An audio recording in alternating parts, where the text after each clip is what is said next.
Jasmine Washington, a 17-year-old Black honors student, sits quietly in first class reading a finance textbook. White passenger Walter Preston loudly questions her presence to flight attendant Travis. Jasmine's phone buzzes with a text, "Dad, the airline board meeting got moved up. We need to discuss succession plans." Before we dive into this incredible story, I'd love to know where you're watching from. Drop your location in the comments below and hit that like and subscribe button if you're ready to see how assumptions can lead to the most unexpected revelations. Now, let's get into this powerful story that might just change how you see the world.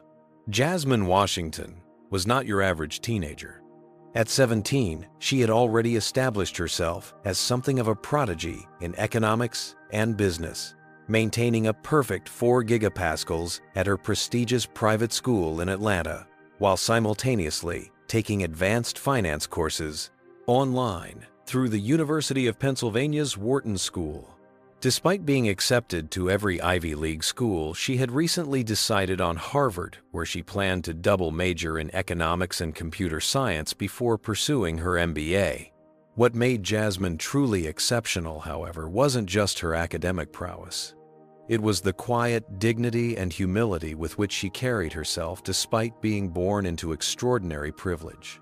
Her father, Elijah Washington, had built Liberty Atlantic Airways from a small regional carrier with 2 planes into the 5th largest airline in the United States over the course of 20 years. Starting with nothing but a loan from his grandmother and a vision to create an airline known for exceptional customer service, Elijah had defied all odds in an industry where Black ownership was virtually non-existent. "You remember why we do this, right?" Elijah had asked Jasmine that morning as they walked through Hartsfield-Jackson Atlanta International Airport, both dressed in simple, understated clothes rather than the designer labels they could easily afford. To understand the real customer experience, Jasmine had responded with a knowing smile. It was their tradition flying incognito on their own airline, at least once a month, sometimes in economy, sometimes in first class, but always without revealing their identities to the staff. Elijah believed it was the only way to truly understand what their customers experienced. Exactly. The day we stop doing this is the day we lose touch with what Liberty Atlantic really is, Elijah had said, checking his watch. "I've got to run to Terminal B for my flight." "You sure you're okay flying alone today?" Jasmine had rolled her eyes good-naturedly. "Dad, I'm 17, not 7. I've been flying alone since I was 12. I know, Elijah had laughed, giving her a quick hug. "Just remember you've got first class today, but..." "Keep a low profile," Jasmine had finished for him. "I know the drill." Now, as Jasmine settled into her first-class seat on Flight 2207 from Atlanta to Boston, she reflected on the complicated relationship she had with her family's wealth and status. Unlike many of her peers from similar backgrounds, Jasmine had been raised to view privilege as responsibility rather than entitlement. Her father had grown up in one of Atlanta's poorest neighborhoods before earning a scholarship to Morehouse College, and he had never allowed Jasmine or her younger brother to forget their family's humble beginnings or the persistent barriers that continued to face Black Americans, regardless of their economic status. The Liberty Atlantic first-class cabin was elegantly appointed, featuring spacious leather seats, mahogany accents, and the airline's signature blue and silver color scheme. Jasmine had helped redesign these cabins just last year as part of her senior project, working closely with the airline's design team to improve both aesthetics and functionality. Not that anyone on this plane would know that today, she was just another passenger. Walter Preston considered himself something of an air travel connoisseur. At 46, the mid-level insurance executive had accumulated enough frequent flyer miles to maintain platinum status on 3 different airlines, including Liberty Atlantic. This status, along with the first-class upgrades it occasionally afforded him, was something Walter valued enormously. It was, in his mind, a clear indicator of his professional success and social position. Unlike Jasmine, Walter had grown up in a comfortably middle-class home in suburban Connecticut. He'd attended a state university, joined an insurance firm straight out of college, and slowly worked his way up to regional manager over 2 decades. His career hadn't been stellar, but it had been stable until recently. The past year had brought a devastating divorce, a company restructuring that threatened his position, and a noticeable dip in his sales numbers. Walter had begun to cling to external markers of status more desperately than ever. When Walter boarded Flight 2207 and saw a young black girl sitting in first class, dressed in simple jeans and a plain sweater no less, his immediate assumption was that she was in the wrong seat. He'd paid good money to maintain his status and secure his upgrade. In his mind, first class was a reward for hard work and achievement, neither of which he associated with someone like Jasmine. As the remaining passengers filed past, Walter found himself growing increasingly agitated. He kept glancing over at Jasmine, who seemed completely absorbed in her textbook, making occasional notes in the margins. When the flight attendant Travis, a slender man in his early 30s with sandy blonde hair, passed by to offer pre-takeoff beverages, Walter saw his opportunity. "Excuse me," Walter said, loud enough for nearby passengers to hear. "I think there might be some confusion with the seating." "Is there a problem, sir?" Travis asked, his voice professionally pleasant, even as his eyes darted nervously between Walter and Jasmine. "I just want to make sure everyone is in their assigned seats," Walter said, nodding pointedly toward Jasmine. "First-class tickets are quite expensive, you know." Jasmine looked up from her textbook, her face composed, but her dark eyes registering immediate understanding of what was happening. This wasn't the first time someone had questioned her presence in a space they deemed beyond her rightful place, and she doubted it would be the last. "I assure you, sir, all our passengers are properly seated," Travis replied, his customer service smile growing strained. He turned to Jasmine. "May I get you something to drink before takeoff, miss?" "Just water, please," Jasmine said, quietly returning to her book. Walter wasn't satisfied. "I'd like to see her boarding pass," he said, his voice rising slightly. "I think there's been a mistake." Several other first-class passengers were now watching the interaction, with varying expressions. An older white couple exchanged uncomfortable glances, but remained silent. A middle-aged white woman in a business suit seemed to nod slightly in agreement with Walter. Only one passenger, an Asian-American man in his 30s, frowned openly at Walter's behavior. Travis's discomfort was palpable. "Sir, I'm not authorized to demand boarding passes from seated passengers who have already been verified at the gate." "Then get someone who is authorized," Walter insisted, pulling out his Platinum Frequent Flyer card. "I've been a loyal customer for 15 years, and I want to make sure the integrity of the first-class cabin is maintained." Jasmine closed her book, keeping one finger inside to mark her place. Years of her father's guidance echoed in her mind. Never let them see they've rattled you. Maintain your dignity. You belong in any room you enter. "Is there a specific reason you believe I shouldn't be in this seat?" Jasmine asked calmly, making direct eye contact with Walter. Walter shifted uncomfortably but pressed on. "Look, these tickets cost thousands of dollars. I just find it hard to believe that you could afford." "That I could afford a first-class ticket," Jasmine finished for him, her voice level, despite the anger and hurt building inside her. "Based on what assessment of my financial situation?" The question hung in the air, its implication clear. Walter flushed but doubled down. "I'm just saying there are procedures and standards." "I'm following all procedures and standards required of Liberty Atlantic passengers," Jasmine replied. "I presented my ticket at the gate, boarded when called, and took my assigned seat. I'd appreciate it if you'd extend me the same courtesy I've shown other passengers and allow me to enjoy my flight in peace." Travis, clearly relieved by Jasmine's composed response, began to move away, but Walter reached out and caught his arm. "I want to speak to your supervisor," he demanded. "This is unacceptable." Travis nodded stiffly. "I'll get the head flight attendant." As Travis moved toward the front of the cabin, Walter pulled out his phone and aimed it at Jasmine. "What are you doing?" Jasmine asked, her composure finally showing cracks. Documenting this situation, Walter replied, "When this goes on social media, Liberty Atlantic will have to address it." The threat of public exposure sent a chill through Jasmine. Not for herself, she knew she'd done nothing wrong, but for the airline. Her father had worked too hard building this company to have its reputation damaged by a viral video showing alleged mistreatment of a first-class passenger, regardless of who was actually at fault. But she remembered another of her father's lessons: never act from fear. When they try to intimidate you, that's when you stand tallest. "You have my permission to film me," Jasmine said clearly, looking directly into the camera.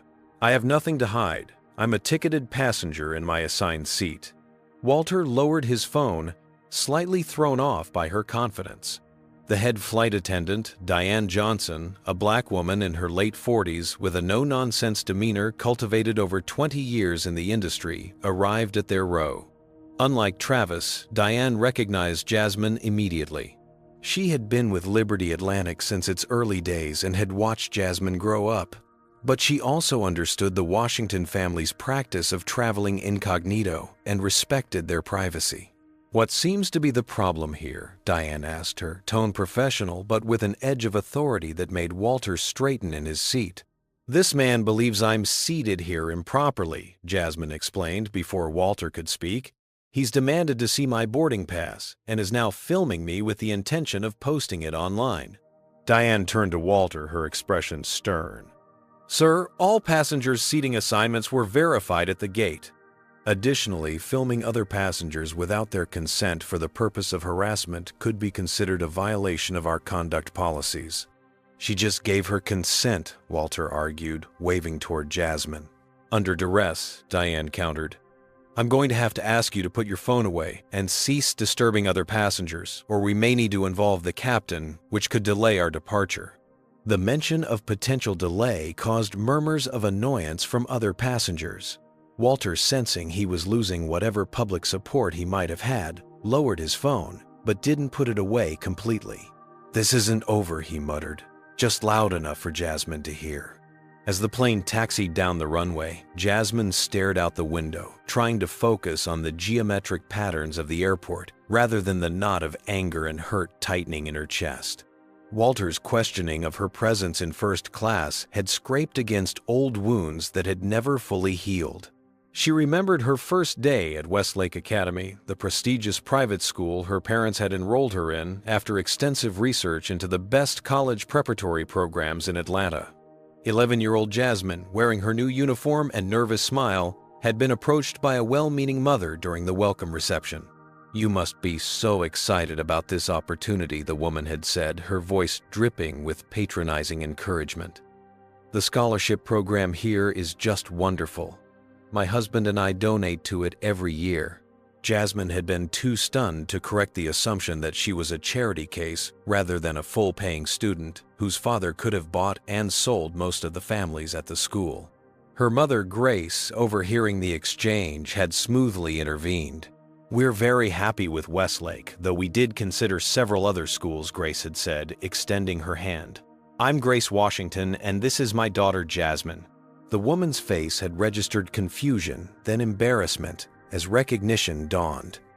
The Washington's recent profile in Black Enterprise magazine had featured a family photo. "Oh, I'm so sorry, I didn't realize." "No need to apologize," Grace had replied, with a smile that didn't reach her eyes. "We're all making assumptions all the time. The important thing is being willing to correct them."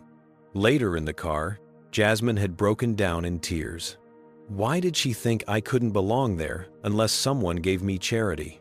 Grace had taken Jasmine's hands in hers. "Baby, some people's minds are so small they can only see the world one way. Don't you ever let their limitations become yours." Then there was the incident at Lenox Square Mall just last year. Jasmine and her friends, 2 white, 1 Asian American, and 1 Latina, had been shopping for homecoming dresses. Only Jasmine had noticed the security guard following their group, always keeping her in his sight line. When they'd separated to look at different stores, the guard had followed Jasmine, not her friends. She'd walked into Neiman Marcus and directly to the customer service counter. "I believe one of your security personnel is following me because of my race," she'd stated calmly to the startled manager. "My name is Jasmine Washington.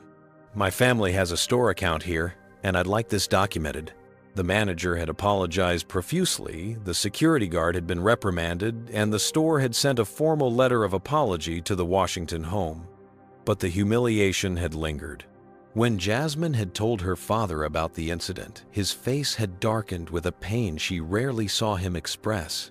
"I wish I could tell you it gets better when you're older, or more successful, or wealthier," Elijah had said. "But I'd be lying.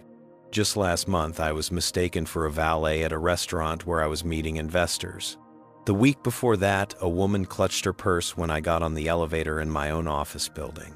He'd taken a deep breath. "What I can tell you is this: handle these moments with dignity, but never acceptance. Never let them make you question your worth or your right to occupy any space in this world. And never, ever internalize the lie that you have to be twice as good to get half as far. You already are twice as good, but be that good for yourself, not for them." Jasmine carried these conversations with her parents like talismans, pulling them out whenever she faced moments like this one on the plane.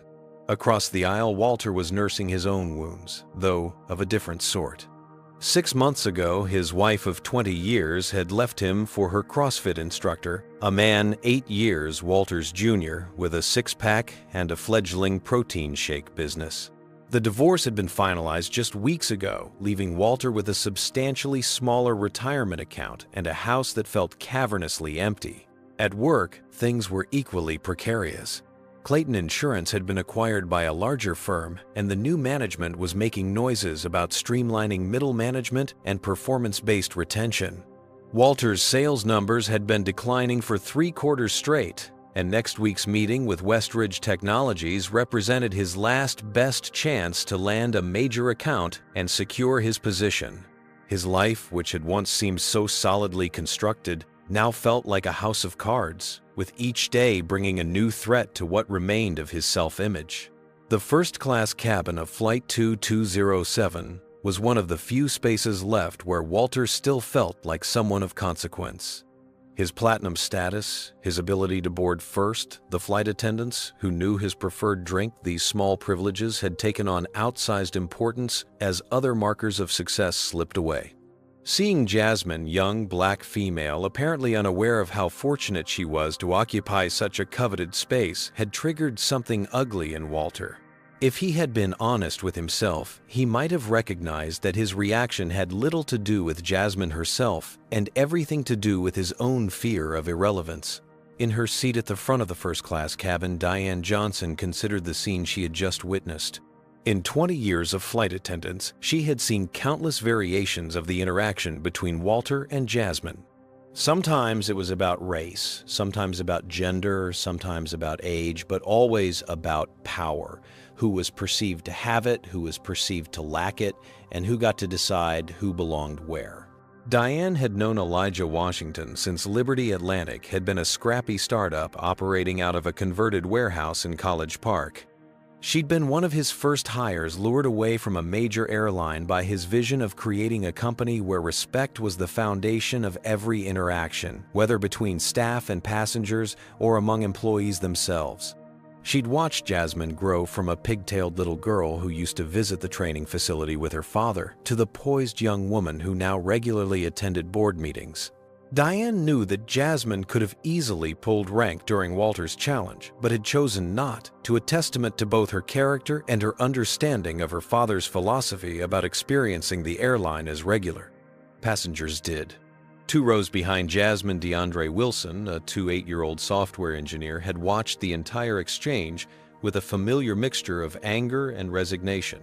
He'd been in Jasmine's position more times than he could count, questioned, challenged, made to justify his presence in spaces others felt he hadn't earned the right to occupy.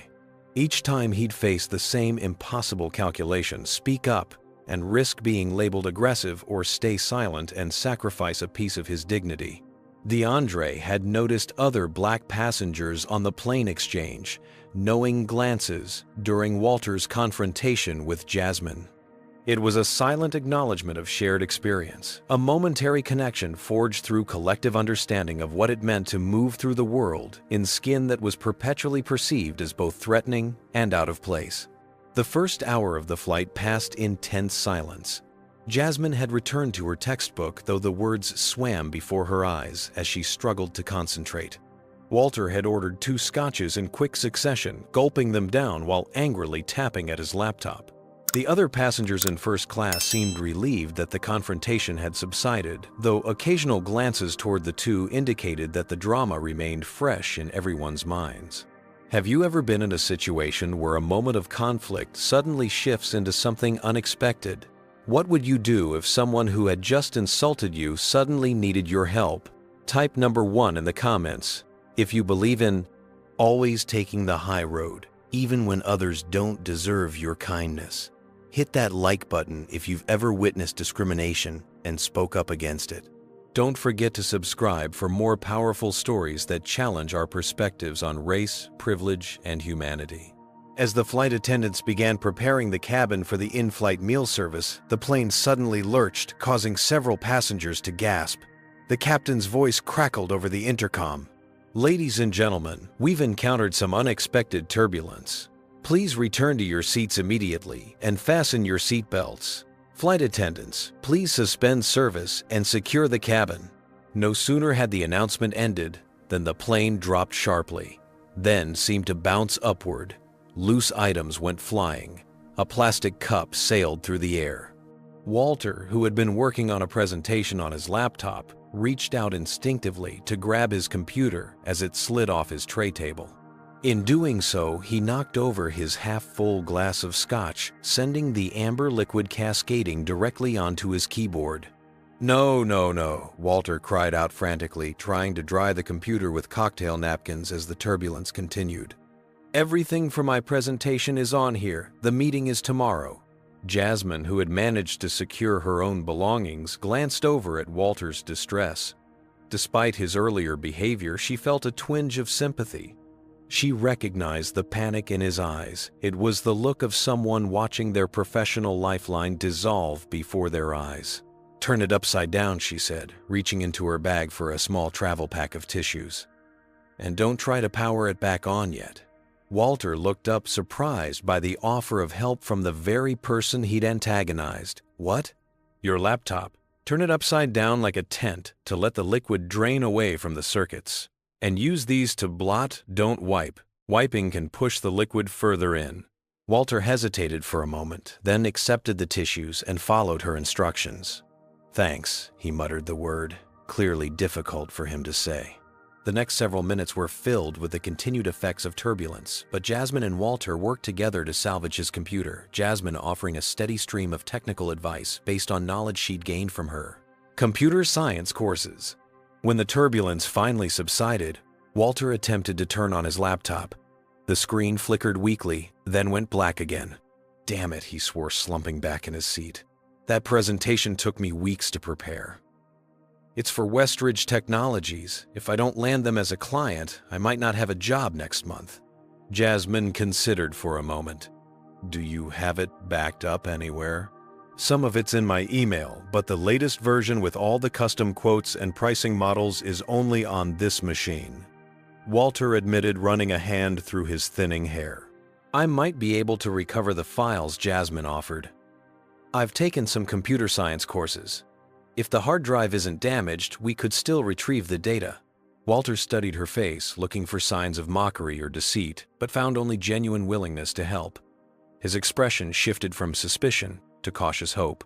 "Why would you help me after the way I treated you?" Jasmine shrugged. "Because you need help and I can give it. It's not more complicated than that." Over the next half hour, as the flight continued toward Boston, an unexpected collaboration formed. Jasmine used a small toolkit from her carry-on to carefully open Walter's laptop, disconnect the battery, and dry the components. Meanwhile, Walter explained the importance of the Westridge pitch, how the technology company was expanding its insurance needs and looking for a new provider. The problem is, Walter explained his earlier hostility replaced by the vulnerability of someone discussing their passion. Most insurance packages for tech companies are outdated. They don't account for modern risks, like data breaches and intellectual property theft. "So what's your angle?" Jasmine asked, gently reconnecting ribbon cables inside the laptop. customized coverage modules that clients can mix and match based on their specific tech stack and business model, Walter said. No one-size-fits-all approach. The presentation shows cost comparisons between traditional policies and my modular approach. Jasmine nodded appreciatively. That's actually pretty innovative. Have you considered adding a sliding scale for startups? Many tech companies struggle with comprehensive coverage in their early stages when they're most vulnerable. Walter stared at her. That's actually a really good idea. How do you know about insurance models? I'm interested in business, Jasmine said, simply carefully omitting that she had recently helped her father design a similar modular insurance program for Liberty Atlantic's corporate clients. When she finally reconnected everything and pressed the power button, the laptop came to life. Walter broke into a relieved smile as his presentation appeared on screen intact, except for a few minor formatting issues. You saved me, he said the words, carrying more weight than a simple thank you for technical assistance. There was a hint of shame in his eyes as he added, I don't deserve your help after how I behaved earlier. Everyone deserves help, Jasmine replied. But yes, you were out of line. Walter nodded slowly. I was. I made assumptions about you that weren't fair. Before they could continue their conversation, the captain's voice came over the intercom again. Ladies and gentlemen, we've been informed of a mechanical issue that requires immediate attention. As a precaution, we'll be making an unscheduled landing at Charlotte Douglas International Airport. We apologize for the inconvenience, and will provide further information once we're on the ground. Murmurs of concern and frustration spread through the cabin. Jasmine and Walter exchanged a look that acknowledged their shared predicament, the previous tension between them transformed by circumstance into an unexpected alliance. 2 hours later, the passengers of Liberty Atlantic Flight 2207 found themselves in the exclusive Skyview Lounge at Charlotte Douglas International Airport. The mechanical issue had turned out to be more serious than initially thought, requiring parts that wouldn't arrive until morning. The airline had arranged hotel accommodations for all passengers, but first they were being treated to complimentary refreshments in the lounge while arrangements were finalized. The Skyview Lounge was Liberty Atlantic's premium waiting area, featuring comfortable seating, private work areas, gourmet food options, and floor-to-ceiling windows overlooking the runway. First-class passengers and Platinum members had automatic access, which meant both Jasmine and Walter were escorted there together. Walter, still grateful for Jasmine's help with his laptop, had become almost friendly, though there remained an undercurrent of awkwardness between them. As they found seats near the windows, he gestured toward the bar. Can I get you something least I can do after you saved my presentation? Just sparkling water, thanks, Jasmine replied. I'm not old enough for anything stronger. Walter nodded, a flash of embarrassment crossing his face as he was reminded of just how young she was, making his earlier behavior seem even more inappropriate. He returned a moment later with her sparkling water and a club soda for himself, having decided to switch from scotch. So he said, settling into the chair across from her, You mentioned you're interested in business. Are you in college? Heading to Harvard in the fall, Jasmine answered, taking a sip of her water. Double major in economics and computer science. Walter's eyebrows rose. Impressive. Full scholarship. The question slipped out before he could stop himself. Old assumptions, dying hard. Jasmine fixed him with a level gaze. No. My parents are paying my tuition. I'm sorry, Walter said, quickly realizing his mistake. I'm still making assumptions.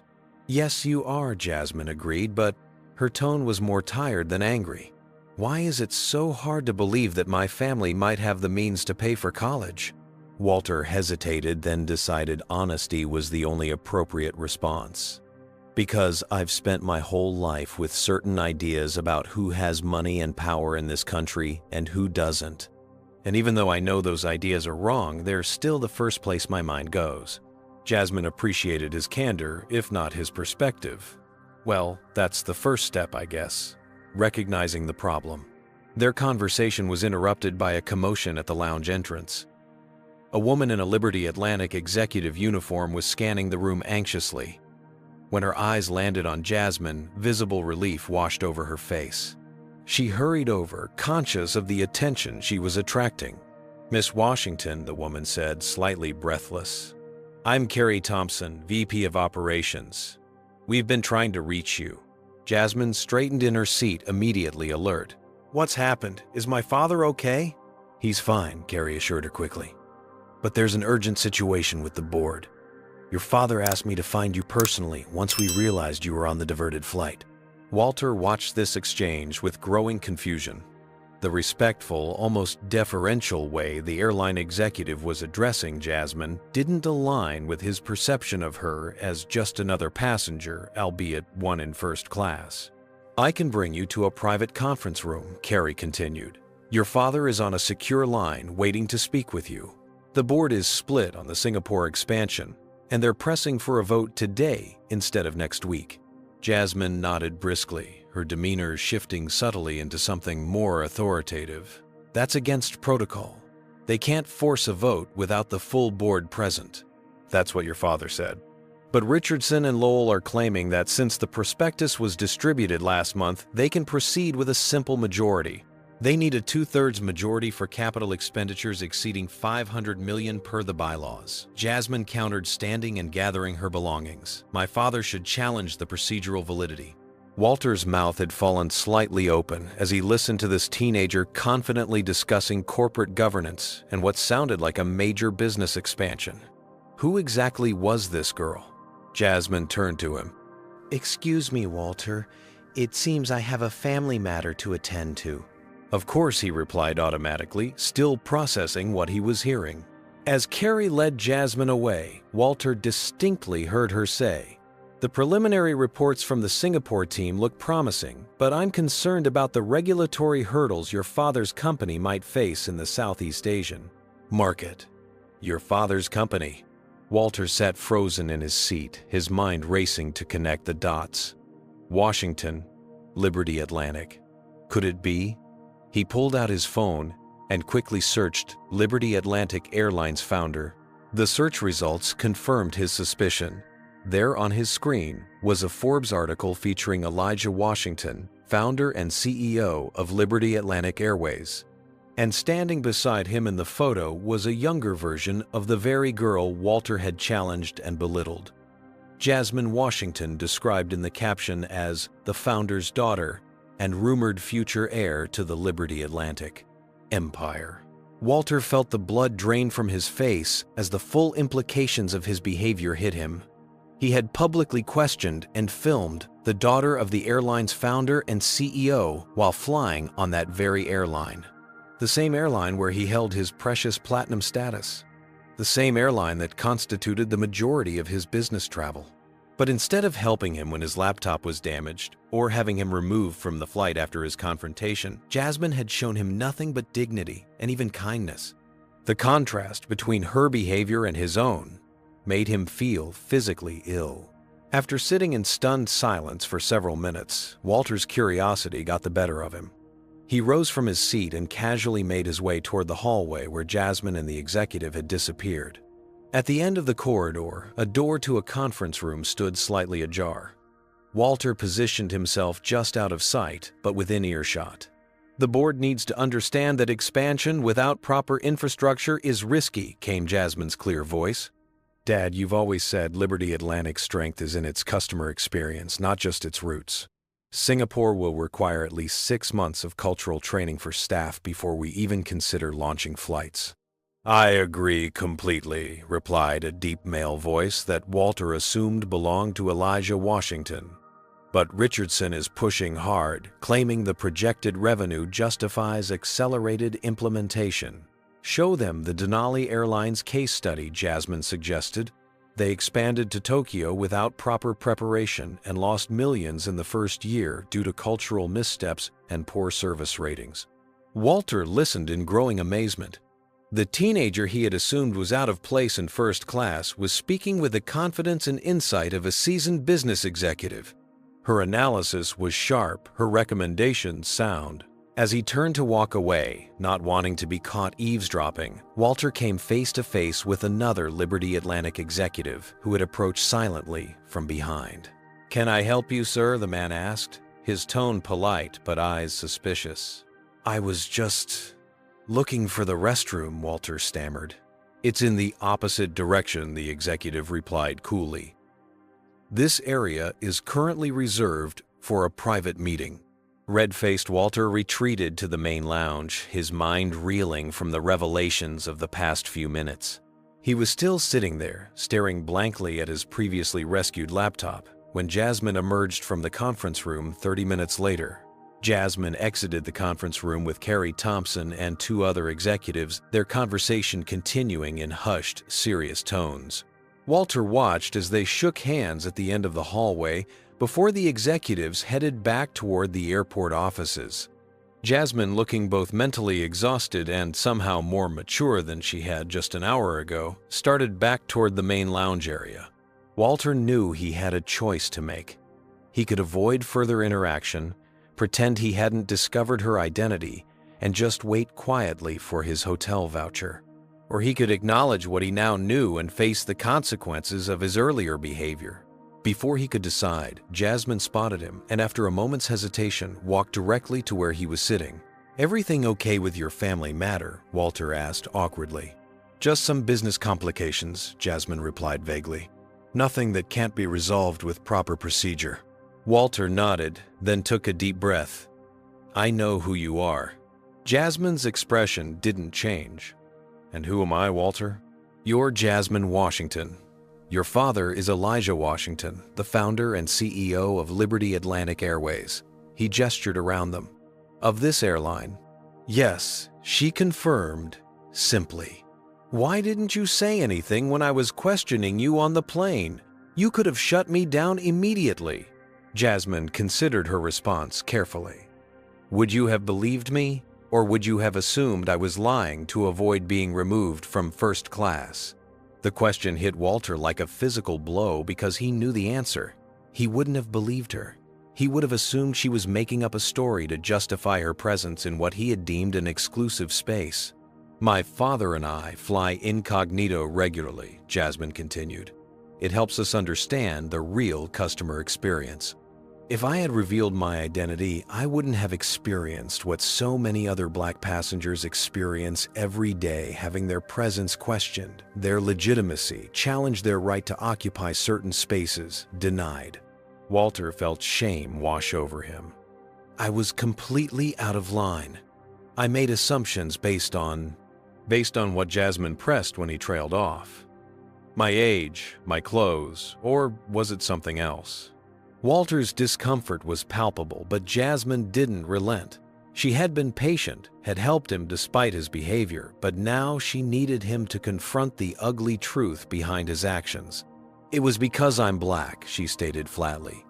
"You saw a young Black woman in first class and immediately assumed I didn't belong there, that I couldn't possibly have earned or afforded that seat legitimately." Walter wanted to deny it, to claim there had been some other reason for his suspicion, but he knew she was right. "Yes," he admitted, finally, the word barely audible. "Do you know what that feels like?"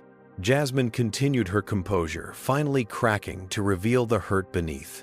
"To walk through the world constantly having to justify your existence in spaces others enter without question. To have strangers look at you and immediately make judgments about your worth, your capabilities, your very right to be where you are." Her voice had risen slightly, attracting glances from nearby passengers. Walter noticed a few nodding in recognition of experiences similar to what Jasmine was describing. "No," Walter answered honestly. "I don't know what that feels like." "Of course you don't," Jasmine said. "You've never had to. You walk onto a plane with your platinum status and no one questions whether you belong in first class. You enter a high-end store and sales associates fall over themselves to help you. You raise your voice in a meeting and people call you assertive rather than aggressive." Walter had no response. Every word she spoke stripped away another layer of the justifications he had built around his behavior. "And the worst part," Jasmine continued, "is that even after all this, after I helped you with your laptop, after we had a civilized conversation, you still couldn't resist following me and eavesdropping on my private meeting. Because you still couldn't accept that I might actually be someone of consequence." Walter's face flushed with embarrassment at being caught. That was inexcusable. I'm sorry. Your apology means nothing if you don't understand why what you did was wrong, Jasmine replied. Not just impolite or awkward, but fundamentally wrong. You violated my dignity as a human being because you couldn't see past your own preconceptions. The confrontation had drawn the attention of several onlookers. Among them was DeAndre Wilson, the software engineer who had witnessed the original incident on the plane. He had moved closer, positioning himself within earshot, not to eavesdrop, but as a silent show of support for Jasmine. If things escalated, he wanted to be nearby. A security officer had also taken notice and was watching the interaction with concern, clearly trying to determine if intervention was necessary. The officer, a white man in his 50s, seemed to be focusing more on Jasmine's increasing emotional intensity than on Walter's obvious discomfort, another subtle but telling example of the very bias Jasmine was describing. Walter noticed both the security officer's attention and the gathering onlookers. Maybe we should continue this conversation somewhere more private, he suggested. Why? Jasmine challenged. Are you uncomfortable having people witness this conversation? Imagine how uncomfortable it was for me to have an entire first-class cabin witness you questioning my right to be there. Imagine how uncomfortable it is for Black people every day to have their legitimacy questioned in public spaces. Walter had no answer. For perhaps the first time in his adult life, he was experiencing a fraction of the discomfort that Jasmine and countless others lived with daily, the feeling of being observed, judged, and found wanting based on factors beyond his control. I'm truly sorry, he said, finally meeting her eyes. Not just for what I did, but for what it represents. For the fact that my behavior is so common that you've developed strategies to deal with it. That's not the world we should be living in. Jasmine studied his face, searching for sincerity. No, it's not, she agreed. But it is the world we do live in. The question is, what are you going to do about it now that you see it more clearly? Before Walter could respond, a commotion near the lounge entrance caught everyone's attention. A tall, distinguished Black man in his early 50s had entered, flanked by airline executives who were clearly trying to keep up with his purposeful stride. Elijah Washington had arrived in Charlotte. As Elijah Washington surveyed the lounge, his eyes quickly found his daughter. With a brief word to the executives accompanying him, he made his way directly to where Jasmine and Walter were standing. Despite being dressed in simple business casual attire rather than a formal suit, Elijah carried himself with an unmistakable air of authority that caused conversations to hush as he passed. Walter, recognizing the airline CEO from his online search, felt his heart rate accelerate. The confrontation with Jasmine was one thing. Facing her powerful father was something else entirely. Jasmine, Elijah said, warmly embracing his daughter. Are you all right? Carrie told me about the flight diversion. I'm fine, Dad, Jasmine assured him. Just some mechanical issues with the plane. Nothing serious. Elijah nodded, then turned his attention to Walter, his expression cooling noticeably.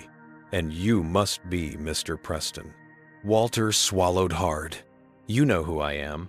I make it a point to know when someone harasses my daughter on one of my aircraft, Elijah replied evenly, particularly when they record the interaction and threaten to post it online. Walter's blood ran cold as he realized the full extent of his predicament. Not only had he confronted the CEO's daughter, but the incident had already been reported up the chain of command. Mr. Washington, I want to apologize, Walter began, but Elijah held up a hand to stop him. Before we continue this conversation, you should know something Elijah said. Your video didn't just stay on your phone. He gestured to a nearby television screen where a news program was playing on mute.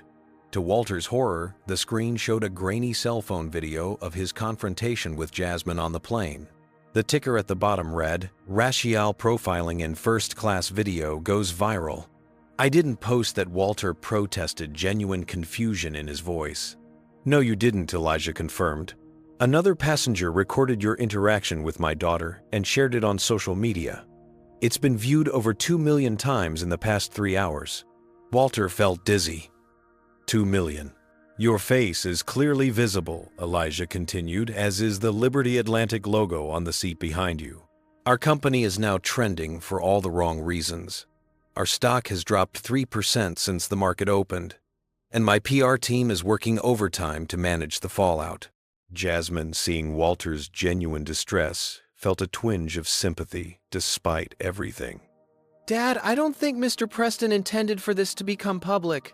"Intentions and impact are different things," Jazzy Elijah replied using his daughter's childhood nickname. "But you're right that we should focus on solutions rather than blame at this point."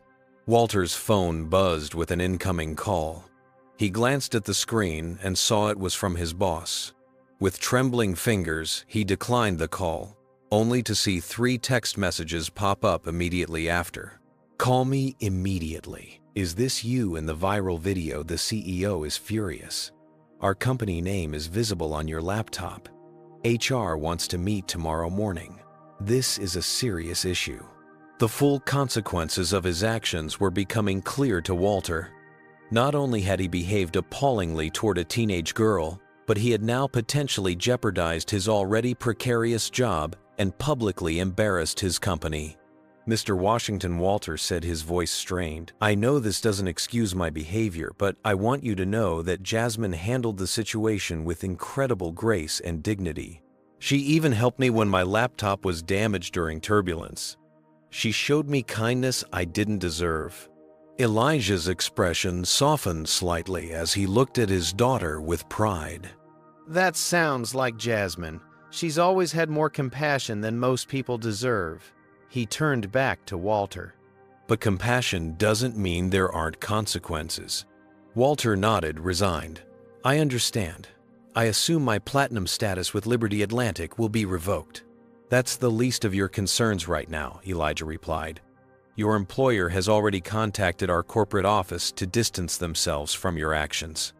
And based on the public response to the video, I'd say your personal and professional reputation will need significant rehabilitation." As if on cue, Walter's phone buzzed again with a news alert. Insurance executive identified in viral first-class confrontation video. Someone had already doxed him, connecting the video to his LinkedIn profile. Jasmine, watching Walter's face drain of color, felt her earlier anger being replaced by concern. Yes, he had behaved terribly, but she hadn't wanted to destroy his life. The online mob rarely showed nuance or mercy once they identified a target. "Dad," she said quietly, "can we talk privately for a moment?" Elijah nodded, and they stepped away, leaving Walter staring at his phone as message notifications continued to pour in. "I know what he did was wrong," Jasmine said once they were out of earshot, "but this is spiraling out of control. He's going to lose his job. People online are calling for much worse." Elijah studied his daughter's face. "You feel sorry for him?" "Not exactly," Jasmine clarified, "but I don't want to be part of a pile-on that destroys someone's life.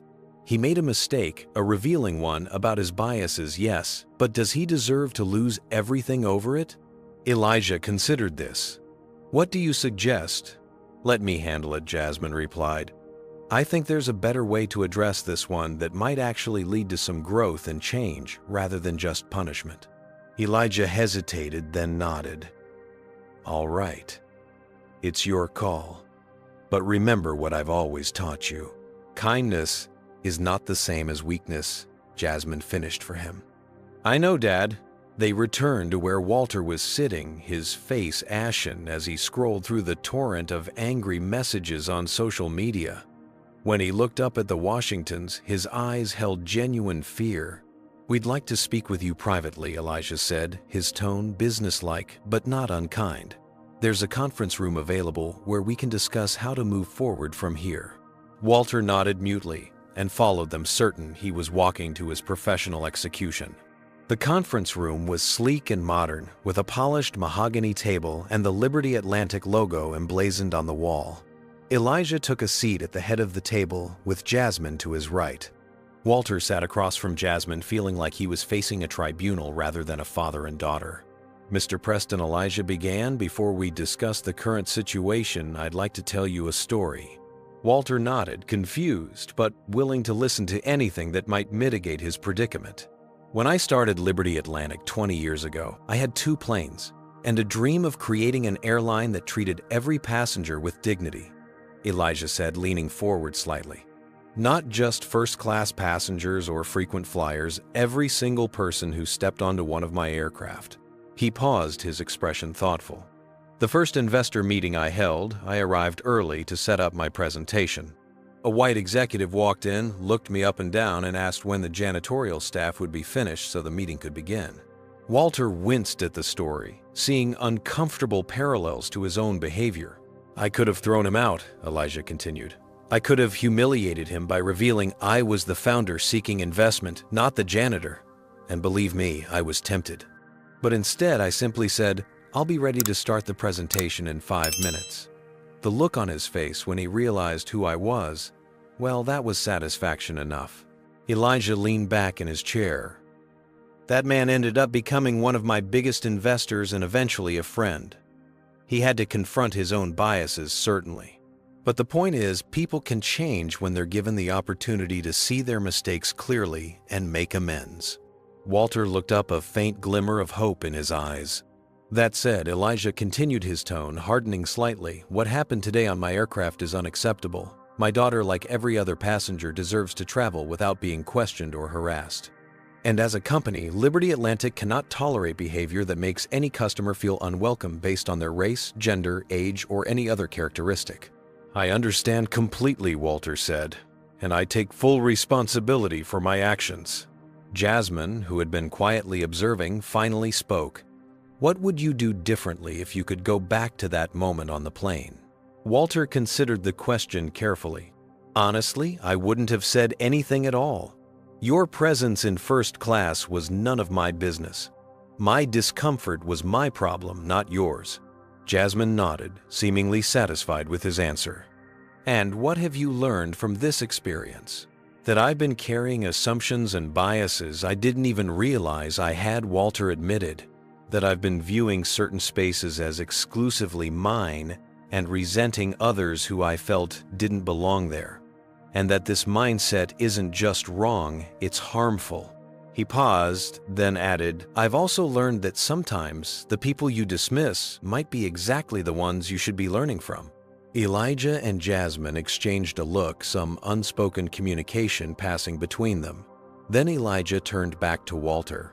Mr. Preston, Liberty Atlantic is about to launch a new customer respect initiative, a comprehensive training program for all our staff about recognizing and addressing bias in travel situations. What happened to Jasmine today is unfortunately not uncommon for many of our passengers of color. Walter nodded, not sure where this was heading. We believe that the most powerful education often comes from those who have made mistakes and learned from them, Elijah continued. Jasmine has suggested that rather than simply banning you from our airline, which was my initial instinct, we offer you an alternative. An alternative, Walter echoed, confused. We'd like you to work with our diversity team to develop the customer-facing aspects of this program, Jasmine explained. Your perspective as someone who has recognized and acknowledged your own biases could be valuable. Walter stared at them in disbelief. You want me to help develop your anti-bias program? After what I did? Precisely because of what you did, Elijah clarified, and because of how you've responded to being confronted with it.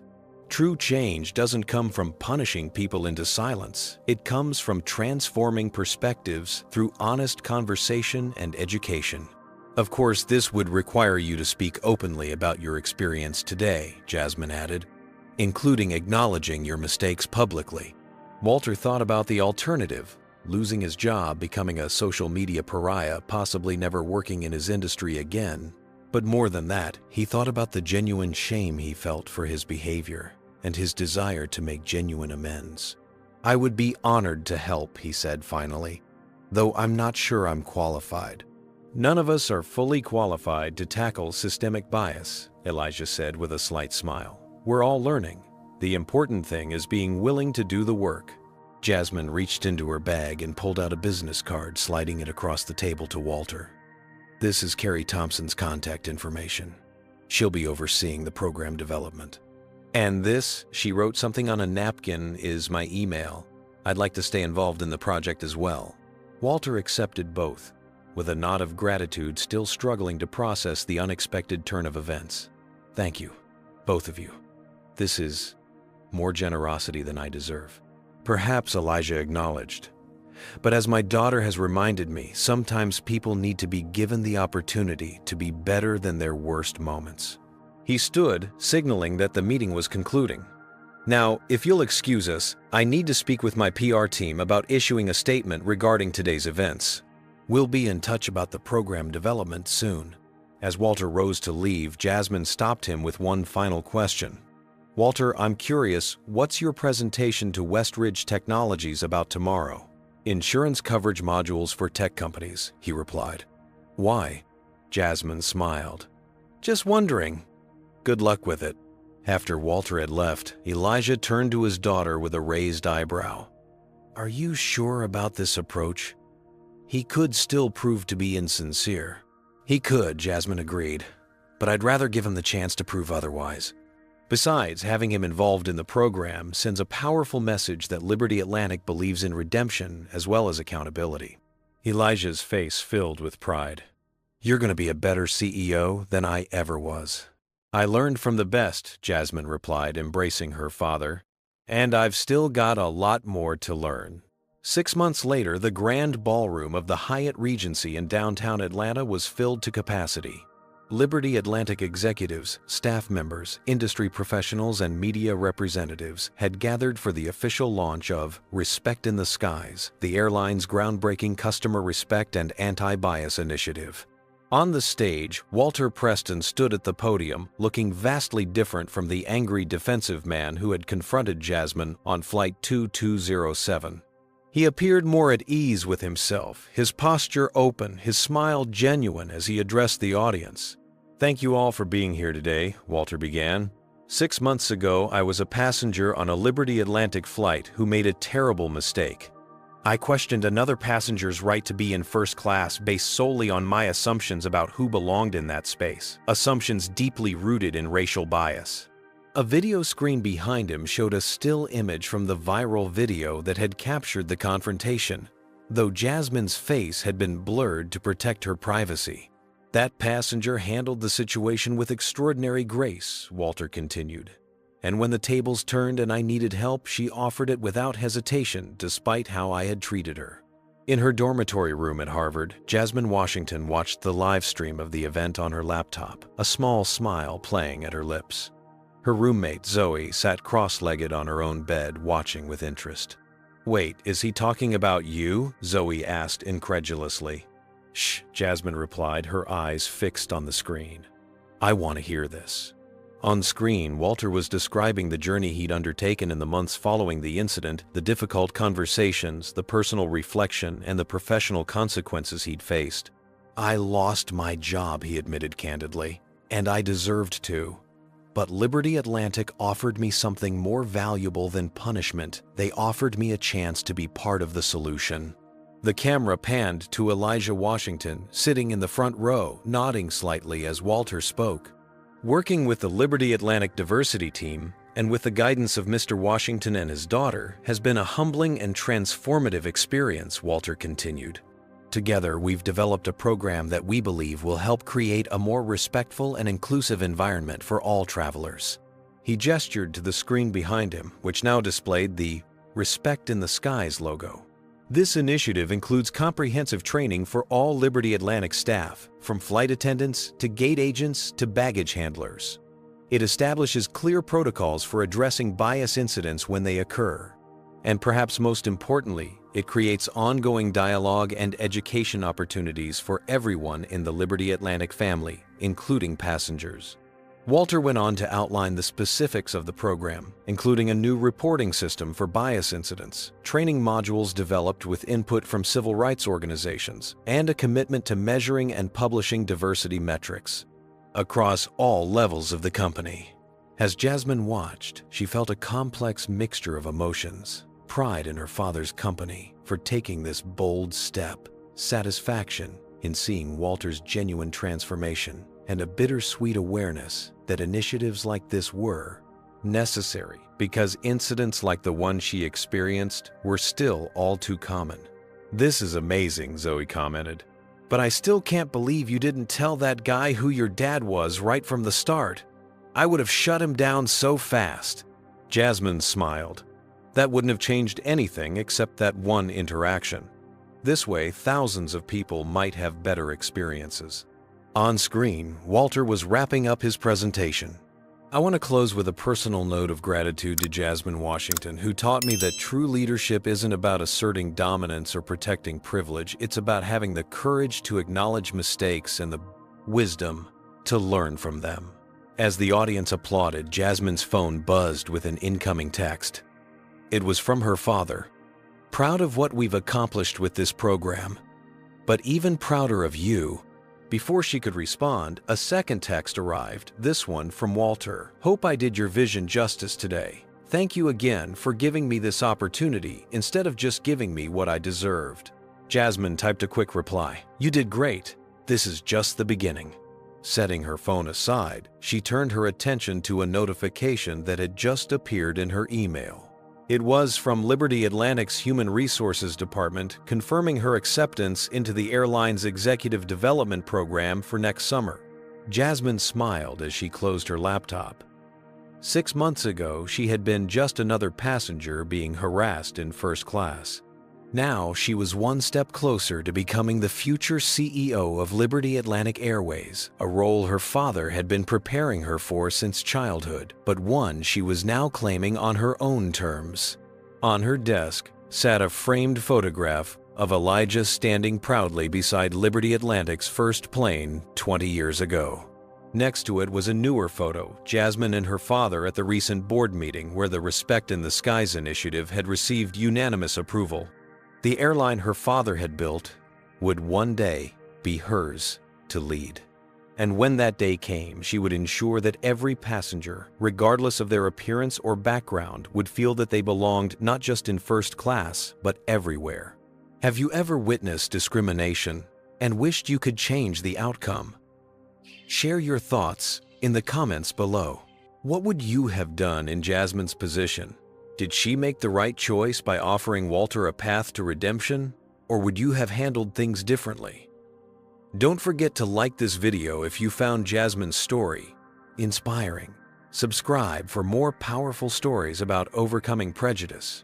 And share this with someone who might need a reminder that sometimes the most powerful response to ignorance is education rather than punishment. Thank you for watching, and remember, true change begins with the courage to confront our own biases and the wisdom to learn from our mistakes. This story powerfully illustrates how prejudice often lurks beneath the surface of everyday interactions. Walter's assumptions about who belongs in first class reveal deeply ingrained biases that many hold unconsciously. What makes this narrative compelling is the transformation that follows confrontation, showing that growth is possible when we're willing to acknowledge our mistakes. Jasmine demonstrates exceptional leadership by choosing education over punishment. Rather than seeking revenge, she creates an opportunity for systemic change, understanding that true progress requires not just calling out bias, but creating pathways for reform. Her approach transforms a single incident into a catalyst for organizational transformation. The story also highlights the resilience required of those facing discrimination. Jasmine's composure in the face of public humiliation stems from years of similar experiences and parental guidance on maintaining dignity without accepting mistreatment. Perhaps most importantly, we see the complexity of accountability. Walter faces consequences for his actions, public embarrassment, professional repercussions, but is also offered redemption through genuine growth and contribution. This nuanced approach recognizes that lasting change comes not from cancellation, but from conversation and commitment to doing better. In the end, we're reminded that challenging bias requires both courage from those experiencing discrimination and willingness to learn from those perpetuating it. Have you ever witnessed someone being discriminated against and found yourself wondering what to do? Or perhaps you've been on the receiving end of prejudice and had to make that difficult choice between confrontation and restraint. Share your experiences in the comments below What would you have done in Jasmine's position when faced with Walter's behavior? Did Jasmine make the right decision by offering Walter a path to redemption rather than simply punishing him? Type redemption if you believe in second chances, or accountability if you think there should have been stronger consequences. If this story resonated with you, please hit that like button to help others find it too. Don't forget to subscribe for more powerful narratives that explore social justice, personal growth, and human dignity. And if you know someone who might benefit from this message of transformation and leadership, please share this video with them. Thank you for taking time to engage with difficult but necessary conversations. Remember, every interaction is an opportunity to either reinforce or challenge the biases that divide us. The choice is always ours.